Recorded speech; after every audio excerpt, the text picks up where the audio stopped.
ସକାଳେ ଛୁଆକୁ ସ୍କୁଲ ଛାଡ଼ି ଦେଇ ତାପରେ ଆମେମାନେ ବ୍ରେକଫାଷ୍ଟ କରିଦେଲୁ। ଆଉ ବ୍ରେକଫାଷ୍ଟ କରିକି ଶାଶୁ ବୋହୂ ବାହାରି ଗଲୁ ପରିବା ପାଇଁ।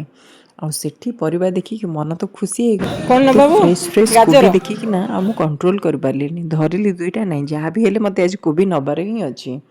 ତ ବୋଉଙ୍କୁ ପଚାରିଦେଲି କେଉଁଟା ଟିକେ ଭଲ ଦେଖିବାକୁ। ତ ଏମିତି ଅଳ୍ପ ଆଉ କିଛି ପରିବା ନେଇକି ପୁଣି ଆସିଗଲୁ ଆମେ ଘରକୁ। ଘରେ ସେଦିନ ଥିଲା ବୁଧବାର। ଓଡ଼ିଶା ଯେଉଁ ଯାଇଥିଲି ମା ଦେଇଛି ବହୁତ ସାରା ଶୁଖୁଆ।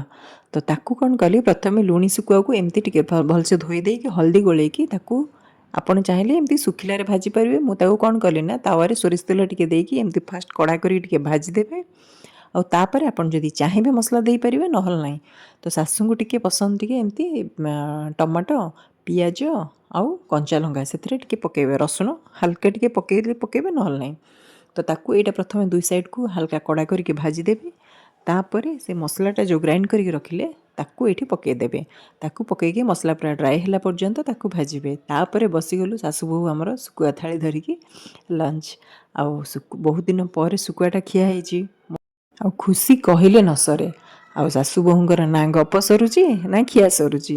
ଏମିତି ଗପି ଗପି ଆମର ଖାଇବା ସରିଗଲା।